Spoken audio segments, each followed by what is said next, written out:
Lindsey Roberts. Bart Shannon. Lindsey, here's a thought. Yeah. This is our first film that is less than 20 years old. Yeah. I have spices in my cabinet that are older than this movie. I am absolutely thrilled. This guest is one of my favorite humans. This movie absolutely delivered. Ooh, it's going to be a good one, Bart. Let's cut the fat, as they say. Let's get to this thing. Heck yeah. How about we just jump in and talk about this movie with this terrific guest? Let's do it. You want to do it? Oh. Welcome to another episode of Die Laughing.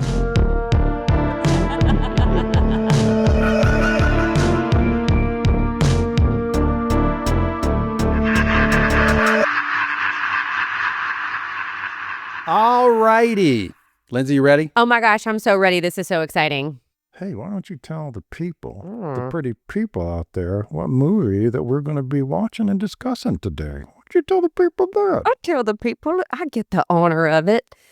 This week, we are watching Deadstream, the 2022 found footage horror comedy. Boom, Deadstream. A silly type of horror comedy, which there's plenty of room for out there. Absolutely. Great choice. It is a great choice. And this was our guest's choice today. Yeah, it sure was. We threw 3 films at her. And we threw them hard. We threw them pretty hard. And we threw some good ones at her. And without hesitation, she texted back and said, ooh, can we please do Deadstream? I was like, done. I'm excited about this one. I saw it maybe a year or two ago. I've only seen it once. And so I got to watch it again this week. And so I have a lot of fresh thoughts. Let's hear them. Okay, here we go. Our guest today is a writer and director. We have both worked with her before. Mm-hmm. She's one of those people that I wish I saw more of. Mm-hmm. I'm always grateful for those times that I do get to see her. I'm sure you feel the same. Yes. I've always been a fan of her style of writing, not just the genre, which I would say is magical realism. She may disagree. She may tell me that I am totally wrong, but that's how I've always seen it. With maybe a touch of horror. Touch of horror. Just a smidge. Maybe. But I'm more fan of how she crafts stories together. Just a big fan of her writing style. She's also the creator of You Can See Me in the Dark, a true ghost story podcast, which she hosts along with Nate Reisman, which you can listen to anywhere that you consume podcasts. Ladies and gentlemen, Melissa Sweazy, welcome. Woo! Welcome. Hello. Thank you. Can I just sit here and just soak in all these beautiful, amazing things you said about me? Thank you. What a nice way to start my afternoon. I mean them all of it. Yeah, I thoroughly enjoy getting to sit to talk to Lindsey every week. And now today, I'm getting to sit and talk with 2 fantastic people that I love. Just hearing words come out of their head holes. Super fun. I'm very happy to be here. Thank you for having me. Well, we are glad to have you and very excited. And we've already mentioned what movie, but we're going to talk about it a bit. It's Deadstream. Lindsey, do you want to give a little backstory on this film? Yeah, happy to. Came out in 2022. Kind of found footage horror comedy, writer, director, editor, is like a husband-wife team, Joseph Winter and Vanessa Winter, and feature film directorial debut for both of them. World premiere at South by Southwest, March 11th, 2022, and released in the U.S. October 6th, 2022 via Shudder. You know, before we get too in the weeds on this, let's all stop and let's watch the trailer together for Deadstream. Okay. Awesome. Let's do it. This is Sean Ruddy, coming to you live. For 7 years now, you have watched me face my fears for your entertainment. There is one fear that I haven't yet faced. I will be spending one night alone in a haunted house. This is the most haunted house in the United States. Death Manor was built in 1880. Mildred lived here for 8 years in this house. She hung herself at the end of this hall. We're going to be monitoring 3 rooms, all of which have actual documented paranormal activity. I am committed to bringing you the most cinematic experience in live streaming. Shoot! I meant shoot! Please don't demonetize me, Livid. This is an intense situation. All of these infrared cameras are motion activated and will cut right into the feed. Oh, come on, that doesn't even look real. I'm not falling for this Photoshop hack job.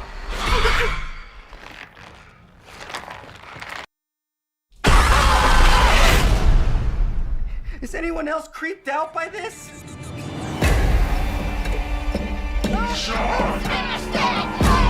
This looks like some kind of ritual. She sold her soul to the devil. That's why she has so much power. Come to me, I summon thee. Oh, shit. He's gonna die. Mildred is collecting souls to create the family she could never have in life. Want to know what happens next?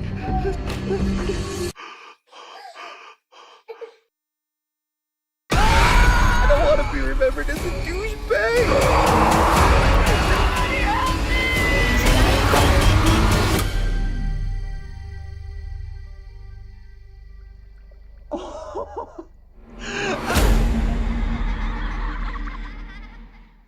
That's a really good trailer.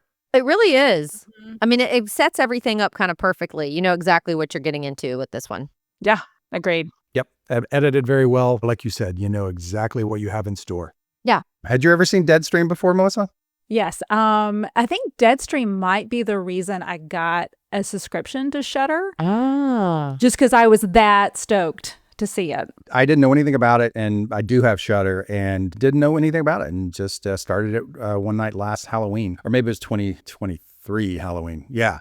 At the very beginning, I was like, maybe this is not for me. There was the old curmudgeon in me. I was like, and then 10 minutes in, I got it. I realized what they were doing, and I was all in. Yeah, I mean, can I say it just straight? I loved it. I absolutely loved it.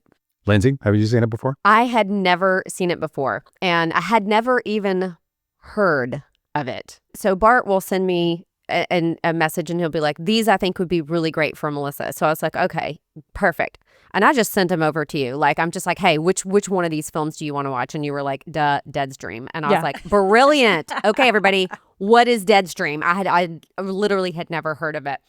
And I went on and watched the trailer, and I was like, oh boy.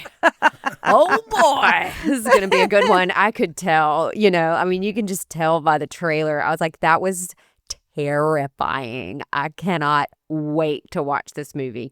But I was like Bart, the first little bit, I was like, I don't know, guys. Maybe not, and then it kicks in and you're like, I'm sold. I'm here for it. Here.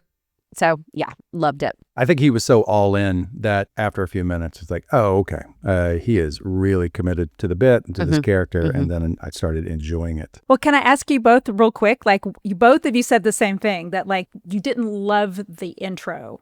And what in particular about it was like, oh, I don't know if this is the right movie for me. Personally, I think it was just the YouTuber influencer angle. You know, it's like we see so much of it in our consumption that in our escapism movies, it was almost like, I see this while I scroll all day long. But then I realized the parody of the type of person that he was doing. And it didn't take long. I say 10 minutes, but it was during that intro. Yeah. To me, it just kind of felt like a little inauthentic and forced, And I don't know if I necessarily buy Sean as an influencer. Honestly, he doesn't seem like the kind of person that a ton of people would follow. I don't know. There was just something about him that I was like, it just felt gimmicky.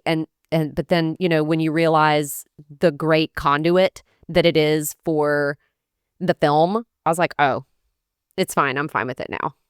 I watched the trailer again, and my 14-year-old peeked over my shoulder. He's like, what are you watching? Is that Jackass? Stop. And he actually, that was a selling point. He was like, what? Well, what is this? I think if Sean maybe wouldn't be influencers, we would not be his target audience. But I can tell you the 14-year-old in the house was like, who is this guy? And what is he selling? Because I am interested. Interesting. Is this Mr. Beast's cousin? Right. Thanks to Jackson, I know what that is. But otherwise, I would not know who Mr. Beast is. And now there's like a candy bar or something. Oh, so we have Beast bars in the house. Like that's definitely a thing. I was wondering if they were Mormon because there was so much Utah.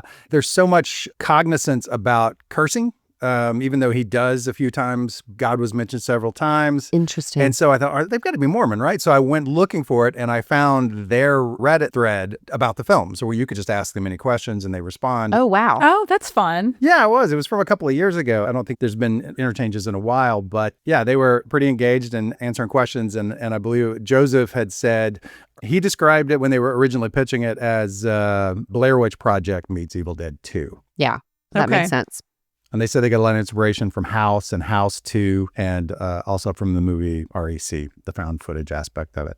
But yeah, I thought that was a great description. It was very Blair Witchy, and even that beginning where you think it's a caption on screen about his character vanishing in the woods, pulls the t-shirt back, and it turns out it's just merch. I loved that so much. I did too. Yeah. It's still for sale, by the way. If you go onto their website, you can buy that t-shirt. And did you see what their website is? It's the Livid site. It's the Livid site. Yes. Brilliant. No mention of the movie, no movie for sale. It's just Wrath of Sean merch. That's all it is. I love it. I love how this movie's working on so many levels. Yeah. Oh, I do too. You guys want to just jump right in? Let's do it. As Lindsay said, the main character is Sean Ruddy. He's a self-proclaimed wuss who has a YouTube channel called Wrath of Sean, where he does stupid tricks in an attempt to conquer his fears. We found out right away that he had recently lost his sponsors after an undisclosed controversy and was suspended from YouTube and the fictional platform Livid. But here we are 6 months later, and he's monetized again, and his suspension is lifted. And he's spending one night in a haunted house called Death Manor. And Death Manor was built in the 1800s by this father of a social outcast poet named Mildred Pratt. I love it. Yeah, Mildred Pratt. That's a good name. It's good. And Mildred would later commit suicide in this house. And 11 more people died in that house before it was boarded up in 1956. So something is amiss in this house. What a great location. Were any of you taken aback by a body count? 11 seemed a little Yeah. high to me, personally. Yeah. And mostly children. Yes. Yeah. Like, what the heck was going on in this house? Uh-huh. I never got an answer if the couple is Mormon. A lot of times I thought if they're Mormon and they're minding their P's and Q's about cursing, when it comes to the violence and the dead kids, they get no fucks. Yeah, they No. ain't caring there. It was like Prince and his Jehovah's Witness. Like, I'm Jehovah's Witness, except when it comes to sex. Then I am all in, just not Jehovah's Witness. Yeah, the body count is insanely high. Yeah. I think I did take an issue with the 11 because I'm like, if you're going to have that many, I wanted to know who were they and why. And I wanted to see those ghosts.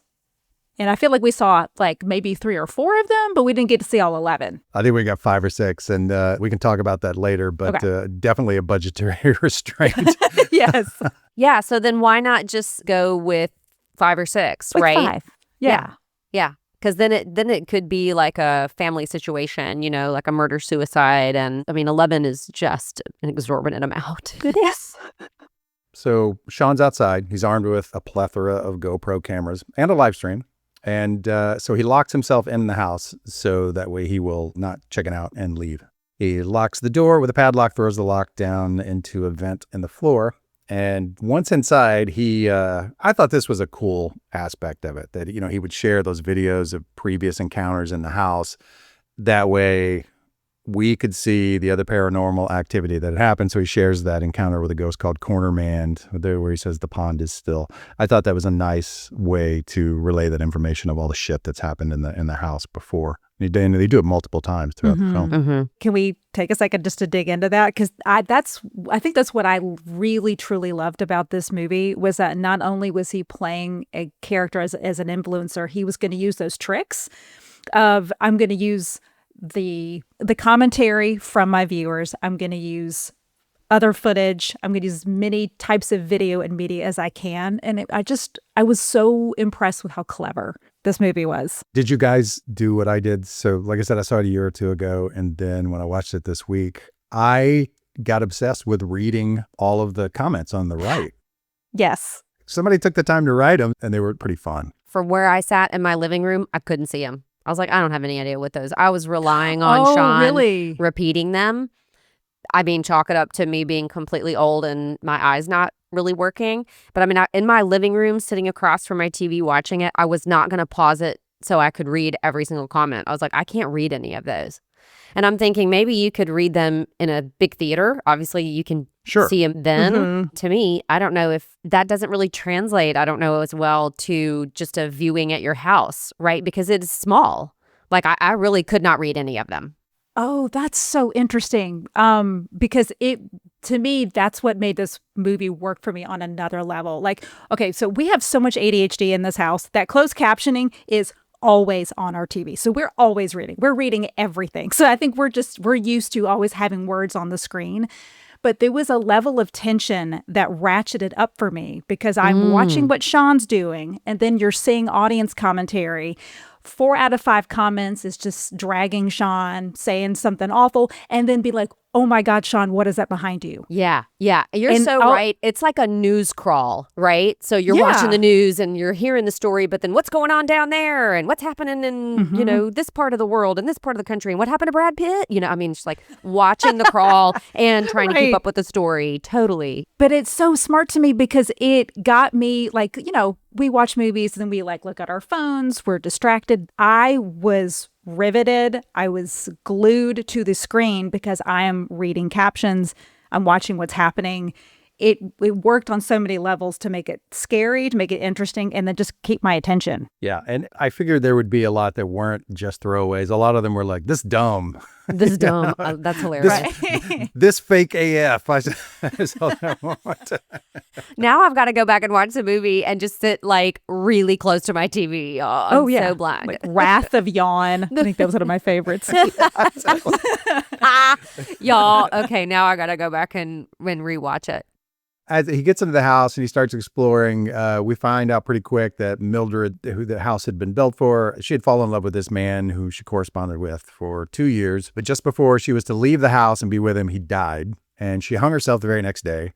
And legend has it that everyone who died after her in that house has never left. 25 minutes in, we see our first ghost in the hallway.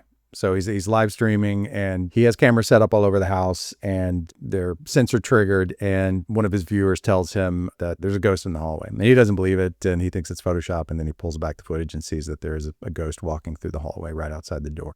I enjoyed the exploring the house. I never felt like in 25 minutes in, like, come on, something needs to happen because it was a spooky house. And I think this is the celebration of low budget horror where I'm just enjoying seeing the set deck. Yeah. 1,000%. We got to get our bearings. We have to figure out what room is where, especially given, the different cameras and the different setup. And you're like, wait, which room is this again? They really have to nail you understanding the bedroom versus the hallway versus the closet that he hides in and where these things are in the house so that when he starts to go towards those rooms, you're like, no, please don't do that.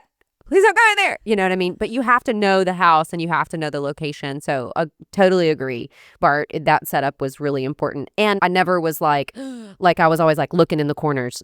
Do I see anything? I was exploring with him. And I enjoyed the viewers as this third or a secondary character.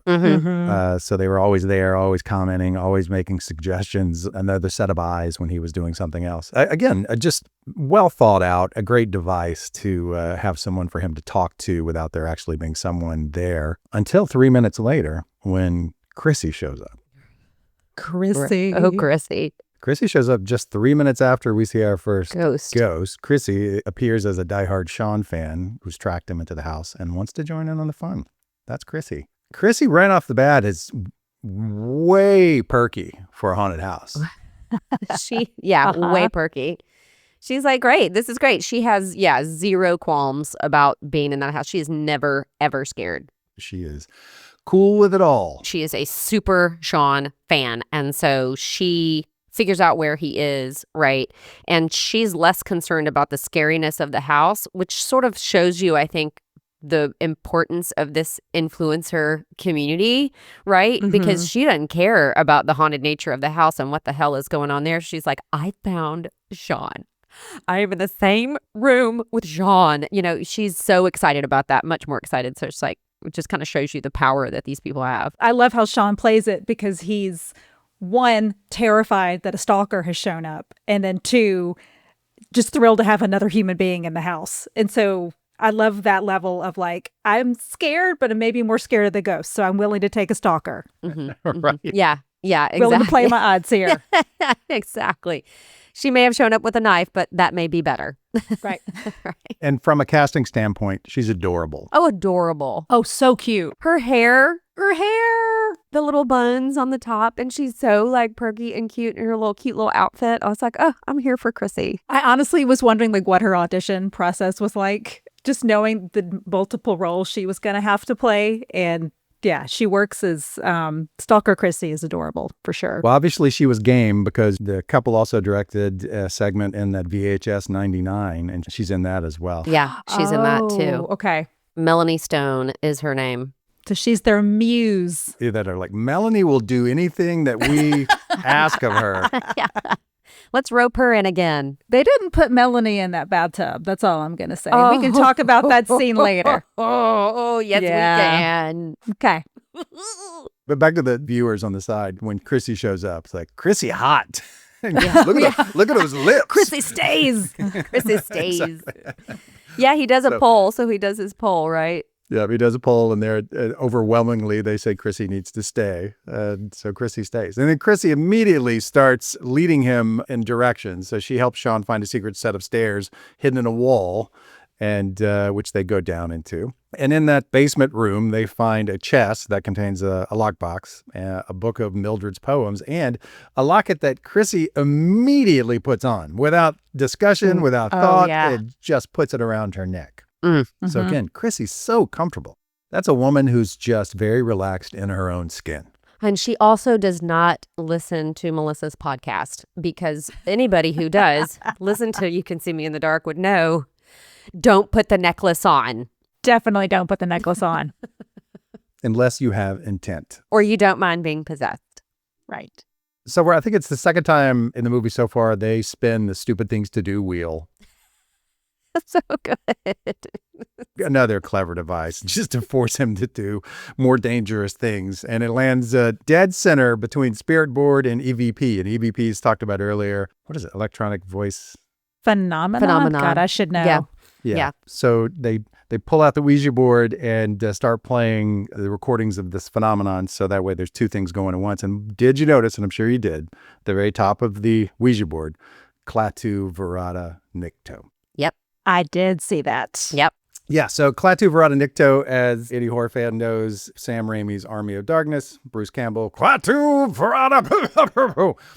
But I know it because my dad, his favorite movie from his childhood was I know what you're going to say. The Day the Earth Stood Still. 1951, and he used to walk around the house always saying Klaatu Verata Nikto Gort, which in Gort was the giant robot, and Klaatu would use Klaatu Verata Nikto to incapacitate Gort, or to deactivate Gort, I guess I should say. But Lindsey Roberts, Star Wars fan. Melissa, are you a Star Wars fan? I am a Star Wars fan. There's a Star Wars mention of this that I had no idea about until I was looking up the spelling of Klaatu Verata Nikto, which is sometimes Klaatu Barada Nikto. I've heard both of them. But in Return of the Jedi, one of Jabba the Hutt's employees is Barada with a B.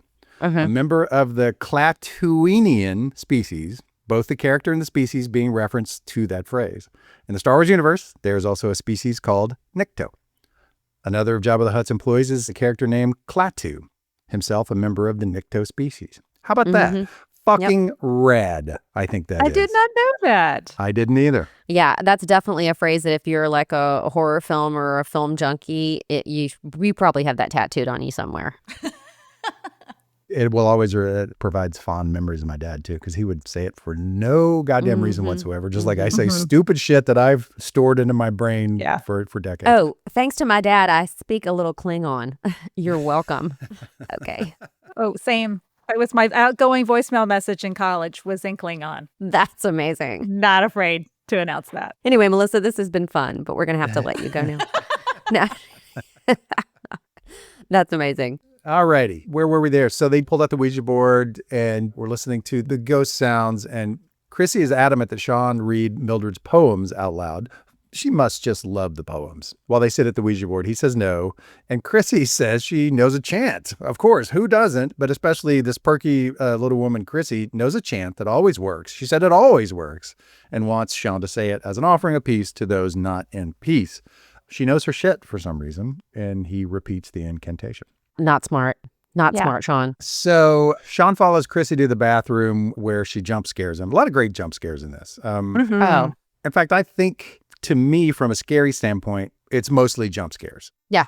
I'm mostly dead inside, so I don't get scared too often, but low budget, practical effects, sometimes, they're rubber. Yeah. Oh, yeah. I think jump scares always work. So I was always scared by jump scares, and there's a good maybe 10. Because I'm an idiot, right? And so I would scream really loud and then immediately start giggling because I was so happy that it scared me. It was the creepiest thing. It would be like, ah! You know what I mean? But the jump scares were unbelievable. But then also it was really good at these like little things if you're watching the background, like you saw the feet of the person go into the ceiling or something in the corner move. You know what I mean? So there were some of those like, ooh, moments. I never saw the feet go into the ceiling. Yeah, same. The only reason I know it is because I was reading the viewers, and one of the viewers says, "Did you see those feet go into the ceiling?" And I thought, I wonder if that really happened. You saw that. Can't remember exactly when it happened, but yeah, you can very clearly see the feet go into the ceiling. That's what I loved about the camera work when he was moving around the house, because it was setting you up for that all of a sudden you're just trapped in his point of view. And so you can't see anything to the side, behind, and you're just at the mercy of what's going to jump out. And I loved it. Yeah, it makes you feel very claustrophobic. Mm-hmm. That's why those limited view shots are so good, because you can only see from here to here. Yeah, you're just bracing for what's going to happen.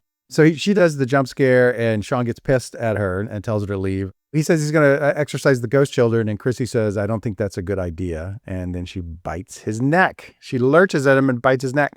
I don't know where. Scared the crap out of me, though, and takes a big old chunk. Big old chunk. Mm-hmm. Sean grabs a loose board in the wall and drives it through Chrissy's friggin' neck, killing her. Oh, that's right. That's right. Yeah, that was terrifying. This silly comedy has taken a dark turn at the 42-minute mark. That, I don't think I was expecting it to get that dark. I don't remember where that piece of wood came from, but man, it was right in the right place at the right time. Oof, went right into her neck. Blech. She was squirting some blood. Yeah, she was squirting blood. I loved it. Great effect there. And then immediately I was like, how did they do this if in a practical, like as the horror movie director brain kicks on and like watching the blood spurting out and like how many takes did they do? Did they do that in one take? Because it looked really real and convincing. It looked good. I mean, I realized he was saying we need this duct tape and it comes in handy. And it does come in handy in a couple of different places, but he had a pretty significant bite mark on his neck, and I'm pretty willing to say that duct tape might not have really helped. Mm-hmm. Yeah. Lindsay? Yeah. Never underestimate the versatility of duct tape. I know. Well, and he was right. He was right. But that was a pretty significant neck wound. Arteries, schmarteries.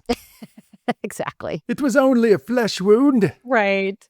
Was this the first appearance of the duct tape? I put that in my notes that like duct tape was the unsung hero of this movie. He said it earlier. He said duct tape solves most of life's problems. Yeah, it was definitely solving Sean's throughout the movie. Oh, yeah. Yes. He was using it to hang up GoPros and things like that. But yeah, it was such a haphazard. He just took a piece and just slaps it on his neck. Exactly. So he's killed her. He has killed his biggest fan on a live stream. So much for monetization now. Exactly. He's killed a super fan. I mean, this is going to destroy his fan base. He's distraught, bleeding with duct tape on his neck. And he tells his viewers that he's going to turn himself into the cops. Can I say real quick, though, that from a character note kind of surprised me that there was not any hesitation on Sean's part to just turn himself over to the police. There wasn't a, can I hide the body? What can I do to salvage this? It was just straight up, nope, I killed somebody and I'm turning myself into the cops, which kind of surprised me. Well, I mean, he didn't have much choice since his viewers saw it live. Yeah, that's true. Yeah, he immediately had like a conscience and was like, let me do the right thing, which kind of honestly surprised me from what we knew of Sean up to this point, that he was willing to just be like, no, I'm going to do the right thing. Thought that was interesting. Oh, absolutely. Absolutely. I think it's like when he did the poll earlier if Chrissy should stay or go, and we saw these got like 200,000 viewers, so 200,000 people just saw him kill someone. So it's not a lot he could do at that point. In fact, he goes straight to them and says, "Guys, you 200,000 people that just saw me murder someone, I'm going to turn myself in." Yeah, I don't think he had a lot of choice. I didn't see it as like a character arc yet. I just saw it as sort of necessity. Like, oh, all you guys saw me murder that woman. So he goes back out into the hall. She's gone. The blood's still there, though. Ghost blood. Next, he sees Mildred's ghost hanging in the hallway, blocking the stairs. So he hides in the closet. And so while he's in the closet, and this, again, this is a great device to keep piecemealing him information on what's going on. Viewer sends him a video from a kid who figures out what the symbol painted on the board at the beginning was that was hanging in the closet when Sean first got into the house. It's a hamsa, an ancient symbol used to ward off evil. I thought that kid was so cute, like reading that, and then he pronounced pagans, Pagans. Pagans. Is that part Polish and part Cajun? I love that too. That kid was absolutely precious. Adorable. I thought, they could easily fix that, but I think they thought the same thing. It's like, well, he's 12. I love that they left that in. Oh my God, I did too. So this 12-year-old tells Sean that was in the house to keep the evil spirits at bay. But Sean stomped on it in a panic earlier while it was on the floor. So it's gone. So his protection is gone. Way to go, Sean, you dumbass. Yep. With prompting from some of the viewers, they said, get out of there. And so he tries to sneak past Mildred in the hall. I loved the effect of the seeing her body on the screen and not seeing her in I did too. in space. That was so friggin' scary. I mean, he kept moving just up and down. So she's gone, she's there, she's gone, It was she's so there. good. I loved it. Oh yeah, I love that. That was great. So many good techniques in this. So Sean tries to sneak past Mildred in the hallway, but she attacks him and shoves her gross ass fingernail up into his nostril. Oh my God, why? Why? Why? It was terrible. I'm not joking. I had to go blow my nose. I had to look away. This was the second time seeing this movie, and I knew it was coming, and I couldn't look at it. I'd forgotten all about it. Oh, I did not. It was so gross.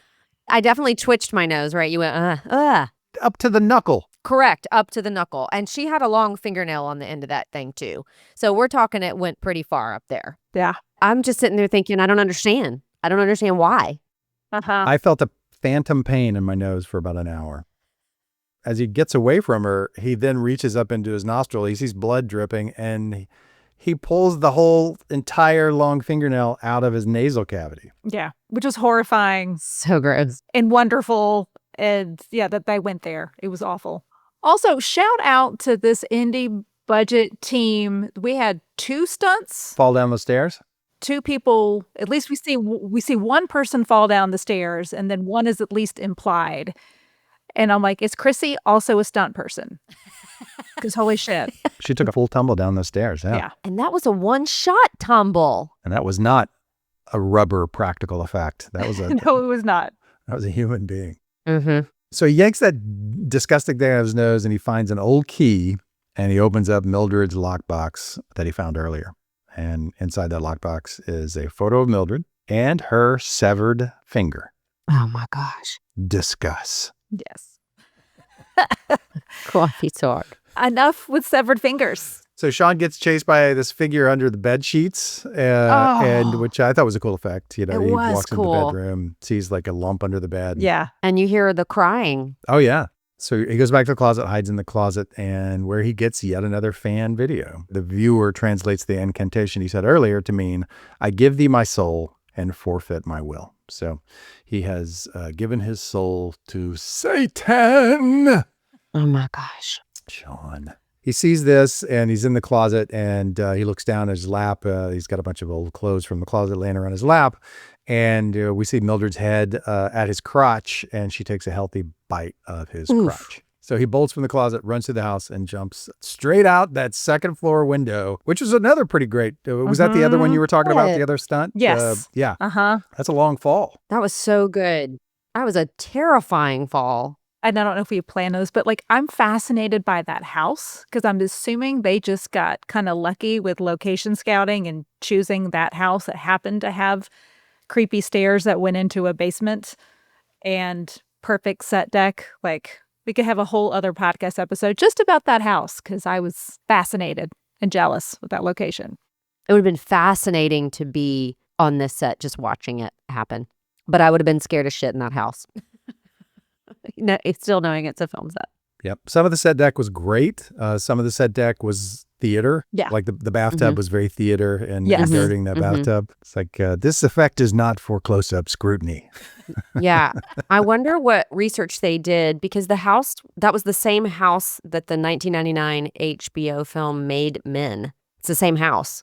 That movie stars Jim Belushi, Michael Beach, and Timothy Dalton. It's the same house. Has anyone seen that movie? I haven't seen it. I haven't seen it.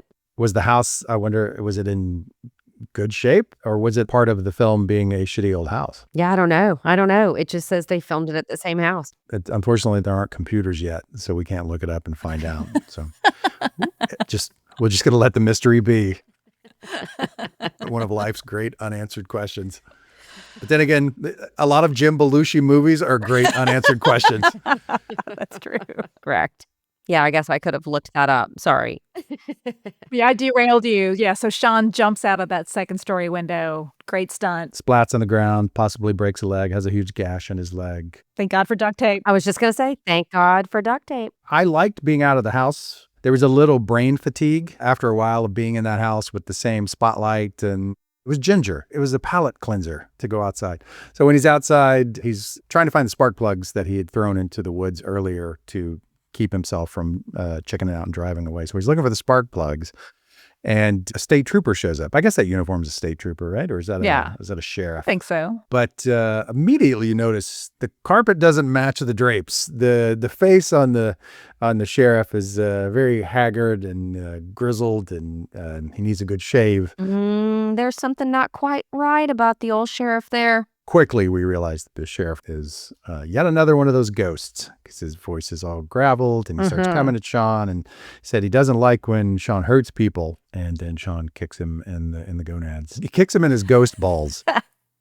The ghost balls. Let's talk about this for a minute. So I just want to know the rules. Right. And if I don't know the rules, I get confused. Like, so let Evil Dead, anytime they're fighting a creature that has a physical body, it's a reanimated corpse. But here, Mildred and the other ghosts can take human form and they can wear clothes of their choosing.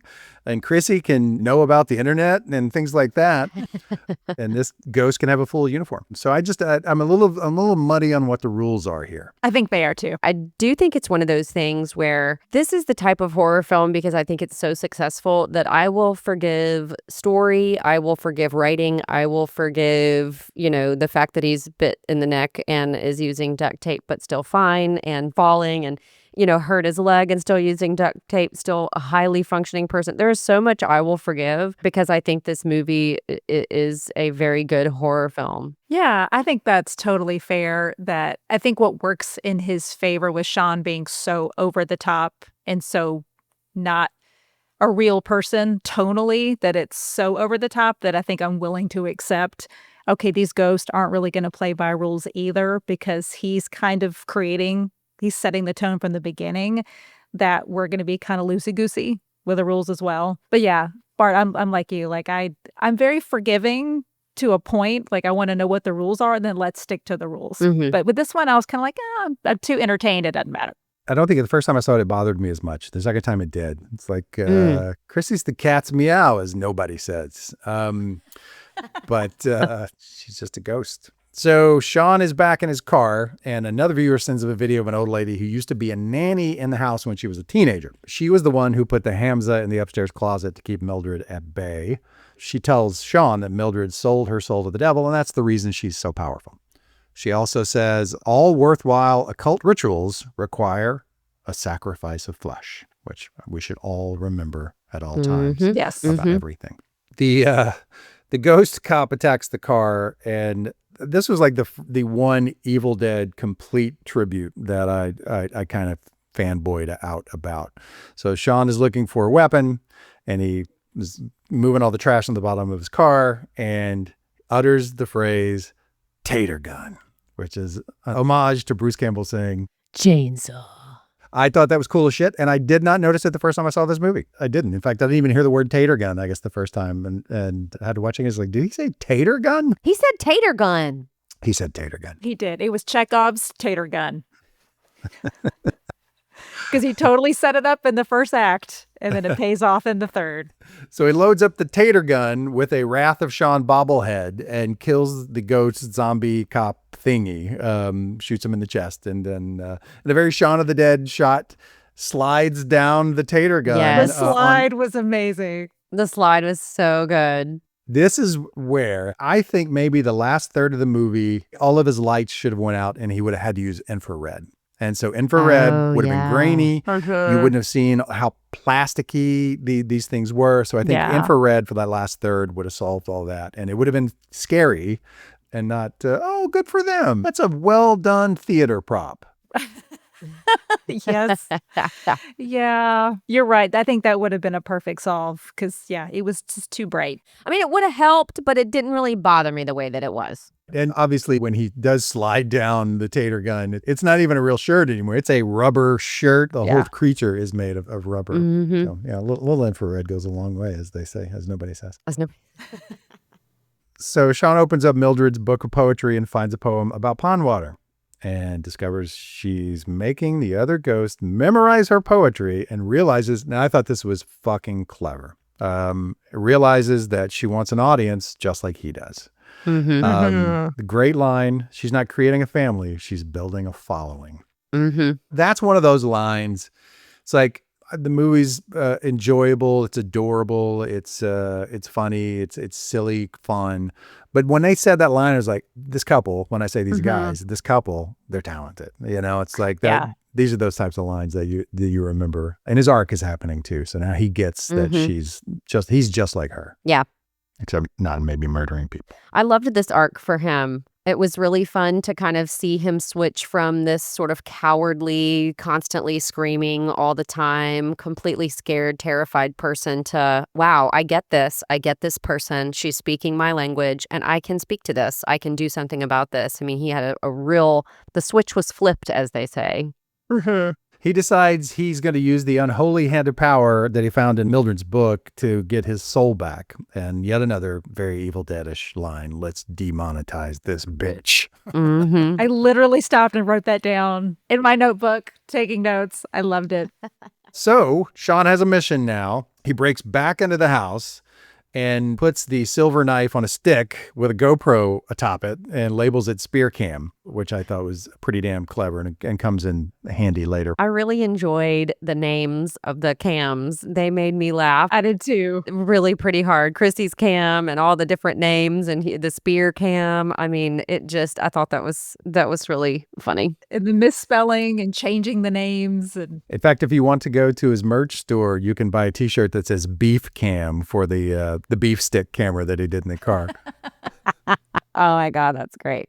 So he's got his spear cam, and he also takes one of the old junkies syringes that's laying on the floor and soaks up some of the holy water into the syringe and saves it for later. You think?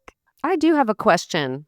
Whose car was that? His? Why didn't he just leave? Well, he pulled the spark plugs out. I didn't remember that for some reason. He made sure that he wasn't going to be able to leave. At the very beginning, when he gets there, he pulls out the spark plugs and throws them into the woods. And then that's what he's looking for when the sheriff shows up. How did I miss that? That one totally got by me. I don't know how. And he finds them right away, too. They're laying there perfectly as if they are there to be found. Next to the guy in another rubber practical suit. Yeah.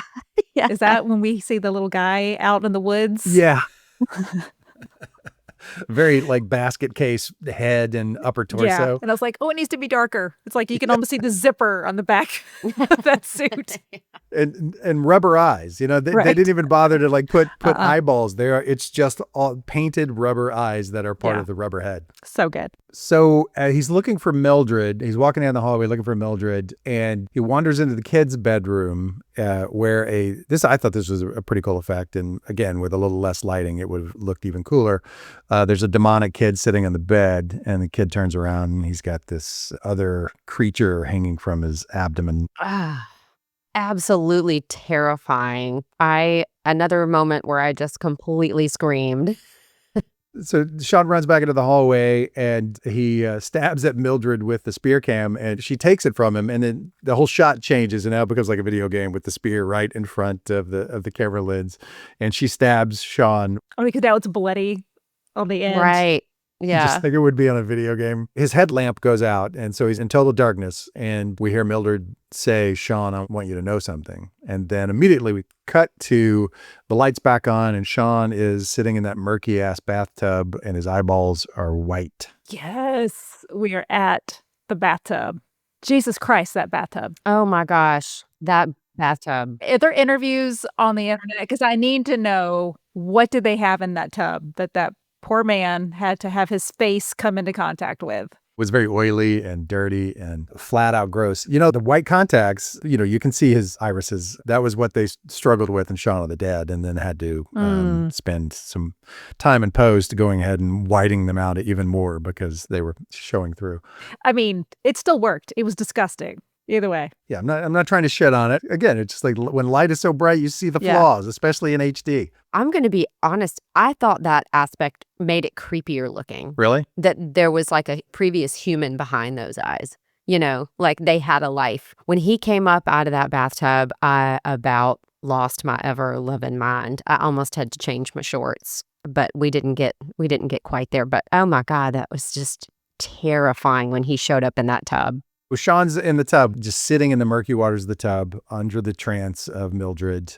But he keeps getting shaken out of it and then pulled back in. But while he's under the trance, this was the one for me that turned my stomach. He reaches down into the murky water and finds an eyeball. The fucking eyeball. Fucking eyeball. And pops it in his mouth and starts chewing on it. Oh, yeah. Okay. So real talk. I've grown up watching horror movies. I love horror movies. I've never been great with gore. And as the older that I've gotten, the harder it's been for me to stomach. I legit had to get up and go spit into the sink the first time that I saw this movie because it was so fucking nasty. Yeah, not a fan. The way he was chewing, he kept going like, like it was so good. And then he comes to it and realizes what he's doing. He spits it out. But then the contacts come back. And he says, the pond water is still. The pond water is still. And then dunks his face into that disgusting. Just the nasty. Water. Nasty water. And Mildred starts trying to shove his head down, trying to drown him in the water. Yeah. For me, it felt like a moment of who's going to be remembered better. This is my house. This is my pond. You may be the influencer in your life. I'm the influencer in this house, and I win. Oh, yeah. Yep, same here. And then we get another practical effect that would look great, and this will be the last time I say it, in night vision. But it pops its head out of the water, and he stabs in the eyeball with the junky syringe filled with holy water. Yes. It's so fucking Evil Dead. You know what I mean? Like, just so Evil Dead. Yeah. And its head explodes. Oh, yeah. I was making pancakes for breakfast this morning. And I was like, as I was doing the batter, I was like, I wonder if that's what they used for that effect, because that stuff just all over his face. And I'm like, looks like pancake batter. Totally pancake batter consistency. I hope for his sake it was pancake batter. On his face. And he was just kind of sitting there. They should have added just a little blue to it so it would have been gray, I think. Yeah. That color does not really exist in the horror realm. No. It's pancake batter. Oh, I just kept thinking about him too, just like what, as is the main actor, what he's willing to subject himself to. Took it in like a champ, just along for the ride. Eating fake eyeballs, having goo on your face. Bite on the neck and the leg and the pancake batter in the face and just all of it. More power to him. One effect, I can't remember what explodes. It wasn't the pancake batter, and it wasn't the one we're about to get to, but something explodes on his face and he's screaming. You could see it all over his tongue. You can see it on his teeth. So they splattered it with his mouth open, and I mean, and you have to think like, you're sitting there thinking this is disgusting, but it was probably like the best tasting stuff on the planet, like neutral probably. At best. Yeah, probably neutral. Was that the bug spray? He did the bug spray as well, but there was another. He stabbed something and blood sprayed out onto his face and it went into his mouth when he was screaming. Oh, that's right. I do think the bug spray on his face that Mildred uses against him, that fucking slayed me. It just was really funny. So let's get to that part. Yeah. In the hallway, Mildred attacks him again, and he hits her in the skull with a meat cleaver, and then goes back into the safe room where she follows him, and he hits her with a chair, knocking her out. Again, I just want to know the rules. Right. Knocks her out. He knocks a ghost out cold. This was one of those moments where, again, I think it's just sort of this forgivable thing, and it was funny. It almost felt like it harkened a little bit of the Frighteners. The ghosts can be knocked out and that sort of thing. It didn't bother me. I'll say that. Mm-hmm. Oh, and is this when she has the like GoPro on her head so he can see Yes. where? Yeah. Okay. Yeah, when she was laying in the hallway with the meat cleaver and the side of her skull, Yeah. she's laying on the floor with the GoPro on her head and then wakes up and then comes into the other room. Mm-hmm. It was a funny gag, though. He takes his pants off and his shoes off and puts them on the other side of the desk so that when she walks in, she sees his legs and she attacks his legs, and then he pops out of the closet in his underwear and hits her with a chair. Yeah. What is happening? I'm like, why does he not have pants on? Why did this happen? why am I exposed to looking at this man with no pants on? I don't know if I needed to see that. Funny bit. I did too. But my first thought immediately was, ghost get knocked out? That was ridiculous. Wolfman's got nards? Yeah. There are just no rules. There are no rules at this point. There But it's okay. Right. It is sort of one of those things where you're like, why'd you get the garlic? And why did you get the spear? And you didn't need any of it. Apparently, you just needed this chair. Like Steve Martin, all I need is this chair. So he drags her into the center of the Hamsa and does his incantation that he had been told by one of his viewers, but it doesn't work. And Mildred gets up and then knocks him unconscious. And then while he's laying unconscious, she again shoves her fucking fingernail into the other nostril. Yeah. That was so fucking gross. So gross. At this point, he even says, why? He speaks for all of us. He does. Just why? Enough. Like he needed another finger in the nostril. And this is where she sprays the spray on his face and then waterboards him with a bucket of his own piss. That's right. Uh-huh. Which, that was, again, his mouth wide open.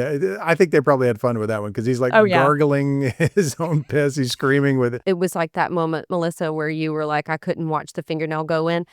That didn't bother me. The waterboarding with the piss bucket about had me. It was like, oh, I had to look away. That one was hard to watch. And he was like gargling with it. I was like, don't open your mouth. He's so game. He's just like, I mean, kudos. Could not do it. His mouth at this point is filled with his own pee as he screams. It was terrible, but amazing. Amazing. He manages to get away from her again. That's when he falls down the stairs. He falls and he's down the trying stairs. to She get attacks away. him one more time. And now we're getting to the finger. yes. Yeah. He tries to retrieve the key to get out of the house. That's and right. Instead, he finds a key that's a much, much older type key. And one of the people in the live stream says, use the key in the box. Mm-hmm. He opens that box and then... There's a photo of Mildred and the finger. Yes. Mm-hmm. He sees the severed finger. Then he realizes, because he sees the finger, that the ritual requires a sacrifice of flesh. That's right. So that's the reason the incantation didn't work upstairs and when she got up and cold-cocked him. This time, Sean says the incantation, but to make it work, this time he chops off his own finger, which is it was pretty gnarly effect. Yeah. I thought it was great. The effect was great. The timing was great. The speed with which things were happening. It just felt so jarring. I liked there was something very milky brown red about the blood that that I dug. It was it was not just some. It was very blood. well done. Very well done. Shout out to the special effects team for that. Exactly, which was probably two people.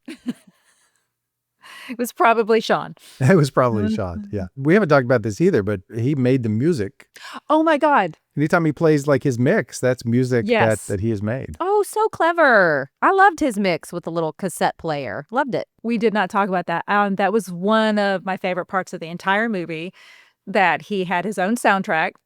And I love that in the world of this movie, that made perfect sense. It was funny every time he did it. It was effective every time he did it. They really thought through the influencer angle would allow them so many fun vehicles. Sean can make this whatever he wants. It's his podcast, so I think that really worked really well. I loved it. There were a few music cues outside of the cassette player, but Yeah. But the fact that anytime he was going into a room where it was about to be spooky, he would press it and play his own soundtrack. And it worked so well. And it went with the kitschiness of it being a cassette player and all of that. And then Chrissy at one point, or Mildred, she takes it out and turns it over. She's like, wait, where's our soundtrack? Yeah, she So plays it good. like, when she goes to attack him, she presses play and walks in there with it playing. Loved it. Oh, Mildred. He called it his Sean Carpenter Halloween mix. Yes. Right. Absolutely. You got another one, and just as soon as you see it, like, oh, these guys are really talented. Yeah. So once he does that, it sends Mildred back to the bowels of the house, and I guess into the bowels of hell, because we see all this blood liquid, and then he gets sprayed in the face with all of the blood splashback of Mildred being sent to hell. Again, a very Evil Dead shot when her fingernails on the floorboard as she's being dragged to hell. It was great. I loved every second of that. I think that was kind of like the quintessential Evil Dead moment in this film, for sure. Yeah. And then, as everything we've learned about Sean's character to this point, he starts to gloat on the live stream. Yep, saying, I did it. We beat this house. He starts bragging just before being surrounded by all of the remaining ghosts in the house. They all just sort of descend upon him, right? All the remaining rubber suits. All of these rubber suits, just step by step, inch by inch. And we lose the stream. Stream goes black, and that's it. And done. And I'd like to thank the Academy. I noticed a lot of flaws this time that I didn't notice the first time, but that's just because when you see those practical effects and stuff, they don't hold up well under scrutiny. No. I think they did a great job with the effects. I really do. I mean, even like the plastic ones, the lighting could have helped in some cases, yes, as we've talked about, but I don't know. I'm pretty proud of everything that they did here. I think it was pretty stellar. But as for the fun of the film, the enjoyment of the film, it didn't waver. I just thought it was great. I did too. In fact, I took a screenshot of it and I have to read it. It was kind of a throwaway line, but it wasn't. There's a lot of nice people on the internet that like to help. And I think that's the messaging that I liked about this movie, is that everything's done for clicks. All of it's for money. His entire body and soul is monetized for viewers. But ultimately, it's his fans that help him solve the mystery. It's his fans that help come to the rescue. You're totally right, Melissa. And it's supposed to be this kind of ironic throwaway line that there are nice people on the internet. But even in the world of this movie, there are nice people on the internet that want to see him win. And I don't know. We're recording this in 2025, and it's a lot harder to find a lot of nice people on the internet. But I kind of liked that little redeeming little nugget that there are still nice people on the internet that even want to help Sean succeed. Oh, he couldn't have done it alone. No way. And for the most part, yeah, I think we talked about this earlier, but as you read the comments, most are trying to help him in the journey and trying to solve these mysteries for him. And then there's the I'd say most, maybe not. I'd say most of them are just ragging on him. Yeah, the shitheels of the comment sections, criticizing everything. The first time I saw this film, the previous time, I was living in a house with a lot of space between my house and the neighbor's house. And I felt very comfortable watching this movie at high volume, whereas I am now in an apartment and he screams so much through this movie. Yes, he does. Oh my God, Bart, 1,000%. At the top of his lungs. Anytime something comes out, he screams 50 times, 80 times, a lot. I was like, somebody has to tell this person to stop screaming. It was constant. It was annoying. And it was the same every time almost. Yeah. Uh-huh. It was just riding the remote control, It's like, it's late. Somebody's going to think someone's getting murdered over here. Other than that, needing to know the rules of how these ghosts can embody someone and pick their clothes and their vernacular and all of that, I don't have a critique. They made a well-crafted, funny, Yeah. spooky, gross horror comedy. And I think it's going to stick around for a long time. Oh, I do too. I loved it. You guys razzed on some of it, some of the effects and all of that, and I get it. You see some of that, especially like on a second viewing or when you're really paying attention, but it really authentically scared the crap out of me. I really like this film a lot. I do too. I mean, to me, there was such a joy in watching it. You and I have made low budget films, and you could just feel the joy of the filmmakers, I feel like, throughout the entire movie. They did so much with so little, and it truly was inspiring. It had that feel of like, hey, gang, let's put on a show with just like one location and a handful of people, and like it has no business being as good as it is. Yeah, 100%. It works. Mhm. He's funny. Yeah. Some of his throwaway lines are the ones that make me laugh. Like one of the comments says something about his acne scars. His acne. Yes, did they call you crater face in high school? And he goes, no, because he was still acne then. He had this like Ryan Reynolds vibe. Yeah. Before Ryan Reynolds became like super famous and had all this money. It was like Ryan Reynolds who lived next door. He was great. Yeah. I can see him being an actor in a lot of other people's films. You're so right. Films that he and his wife don't produce or write or direct. I think we're going to see a lot of them. Oh, yeah. That like next up is Amityville Horror. Amityville freaking horror. Yes, they are. I don't know whose franchise this is, if they're doing a remake, a reboot, but I'm thrilled to see what they're going to be able to do with a little bit of money, maybe a little bit more crew. They're crazy talented. I'm excited to see what's next. I love it. All right, Melissa, we usually wrap it up with kind of a few key questions that we have. Okay. Bart, you may fire when ready. Okay, here it is. Is Sean intentionally unlikable, and does that deepen or detract from the narrative experience?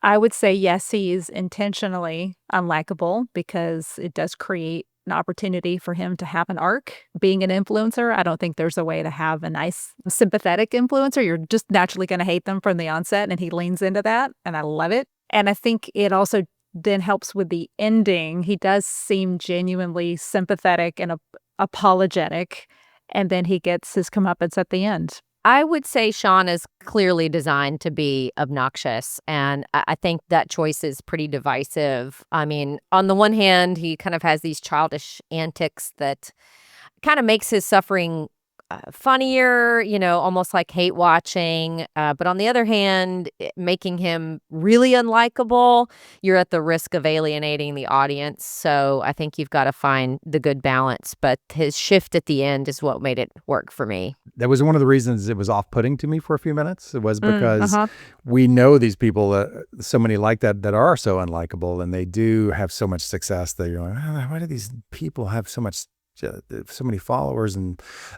so yeah, it took me a little while to get used to it, but they did such a great job of painting the picture at the beginning that he had screwed up recently and that got in trouble, and that maybe he was a little shallow and not thinking things through. And then he even had that moment which during the movie when he said, I've been racially insensitive, and I'd like to dedicate this segment to the blacks and the Mexicans. Yeah, and I'm like, you just undid any sympathy you might have engendered from any of us. So well done, you. Yeah. Yep, exactly. Amazing. Something we like to do is sort of figure out where this film lands on the scale of horror comedy. You mean in terms of just genre-wise? Yeah, so like if you could give it a percentage, would you say it's right down the middle, 50% horror, 50% comedy? Do you think it leans more horror or leans more comedy, in which case you'd give it, 70-30 on the horror meter or 80-20 or, so just in terms of that. I'd say way more comedy. I'd say 7-8 comedy, just because of the tone from the onset and the complete, like, we're just making up rules as we go. I think we've joked about it, but I think had they been more, not intentional, because obviously everything about this movie was intentional, but had they been harder on themselves with, we are going to set up rules where our ghosts behave a certain way, I think it would have been more of a horror movie, because I think you would have taken some of those aspects more seriously. Where this was, no, this is broad and it's campy and it's silly. Yeah, I would say way more comedy than horror, even though I mean some really solid scares, but way more comedy.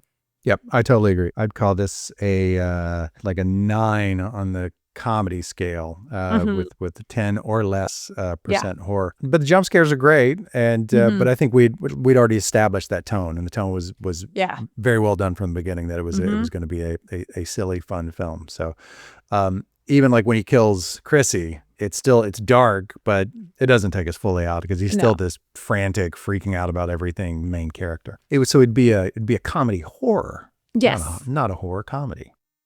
Guys, Lindsey, do you disagree with that on your meter, on your own personal meter? I absolutely disagree. I think I laughed maybe a handful of times at most. There was a few moments where I laughed out loud, and we've talked a little bit about some of those, but I think this is much more of a straight horror film. I'm sorry, I was kind of surprised that it was categorized as a horror comedy because the scares and tension to me far outweighed the laughs. That's just the way I saw it. I'm sorry, y'all, but I love you so much. And I'm not the filmmaker, so I'm definitely wrong. But that's the way I saw it. It scared the shit out of me, Bart and Melissa. It scared the shit out of me. I was screaming my head off. The rubber practicals for me were what kept it in the comedy realm. And it was almost like because it's a comedy, it's okay that these things are so unrealistic. If it were like more leaning towards horror, I think they would have said these can't happen. Yeah, I get it. But I have to say I was just in that mode where I was horrified. And so that's where I was. Maybe it's because it's the first time I've seen it, and like you were saying earlier, Bart, this is your second viewing. And so you were watching for some of those things. And I was just all in on the horror. I was like, a man just went into the ceiling and watch out behind you. And, oh my God, what's going on? He's going to get the car. I mean, like the whole time, that's just my shoulders were in to my brain by the time the film was done. I was horrified and I loved every second. Would you say 90% horror to you? Even more than 95? Yeah. I mean, for me, I'd probably say 90 is fair. Okay. Yeah. And I That did the feels fair. total opposite. Wow. Am I a wimp? Is this where we are? You know what it is? No one will watch horror films with me, so I have to watch them by myself. And so therefore, sometimes I don't watch them because no one will watch them with me. So I guess when I do, I'm like just primed. One more question since we've taken way too much of your time. So the ending, what do you think happened to Sean? Lindsey? I think it was a perfect ending. I'm so glad that they didn't do anything kitschy or weird. I feel like maybe this is where he becomes a part of the haunting. Essentially the next sort of monster trapped in that house, and in that sort of twisted way, he's still generating content, right? But not as himself. I think Sean is the 12th dead body spirit in that house. Let's see. Does the ending feel like punishment, poetic justice, or just a bit? Oh, that's a good question. I think it is poetic justice. Yeah. I think he had to die. I really do. I think that was kind of the whole point of his trajectory. He was a bad person who wanted to monetize his life. That's what he's set out to do, and I think he succeeded. Sean had no real redemption and no escape. We had that moment earlier in the film where he was clearly possessed that shows that he's sort of easily controlled, right? Which makes sense for his, character and the way it's written. So I think it makes sense that Mildred and sort of the spirits absorb him and that in a way he kind of becomes a part of the haunting. Yeah, you're right, Melissa. Total poetic justice. I can't think of a better way to end the movie. Yep. I think there's plenty of ways to fuck up this ending. And one of them would have been for him to get on the outside of the house and then a lot of his viewers there to cheer him on. That would have been a bad filmmaking, bad writing, and it could have easily have happened, you know? And thankfully it didn't. Yeah. All right. That is it for Deadstream. Melissa, you're just the best. Thank you so much for being on the show. You're so amazing. Likewise. You're the best, and you're a gift. You're a gift to direct, to get to work with as fellow writers, performers. So this was a treat for me today. So thank you. Oh my gosh, and the same for you. You're such a powerhouse yourself, my friend. You can hear Melissa on her amazing podcast, You Can See Me in the Dark. But next year, 2026, you have something coming I do. My first novel, The Sisters of Crimson House, will be coming to a bookstore near you, which is just wild to say that out loud. Oh my gosh. I'm so excited about your book coming out next year. So excited. This has been a dream of mine since I was a little kid, and I cannot believe it's finally happening. And all things Memphis. I mean, I'm talking to you from Memphis. It's definitely inspired by a certain street in Memphis. There's just a lot of Memphis in the novel, but it's just a good old-fashioned ghost story too. Super, super stoked that that'll be out spooky season next year. I am absolutely thrilled. Hell yeah. I can't wait to read it. That would be fun. Oh my God. I can't believe it. As I said at the beginning, you're one of those people I always wish I could see more. But then when I do get a chance to see you, I'm always grateful, and it's always fun. Oh. Thank you. Bless. It was a pleasure. That was so much fun. I absolutely adore getting to spend time with you. Don't have you enough in my life, my friend. Likewise. Have a great day. You too. Thank you. Thanks. Bye. Bye. Love her. Love her. She was great. Knew she would be. Did not disappoint. Did not disappoint. Didn't think she would, and she did not. Lindsey. Bart, how about that? That was fun. That was a lot of fun. Great movie. Great choice. She had a lot of good points. I knew she would have a good take on it because of the stuff she's written in the past. Her films are all totally fascinating to me. I love her scripts. I love the way that she writes. I've had more fun working with that lady. Yep. All right, that's it. Another episode in the can, my friend. How about that? Awesome. So proud. So proud of her. So proud of us. Same. You want to do this again next week? I mean, I don't know what you think about it, but I absolutely do. Hell yes. Awesome. See you next week. Hell yeah. All music for this podcast is provided by MKE. To hear more of his music, visit his band's website at detectivemusic.com and Detective on Spotify.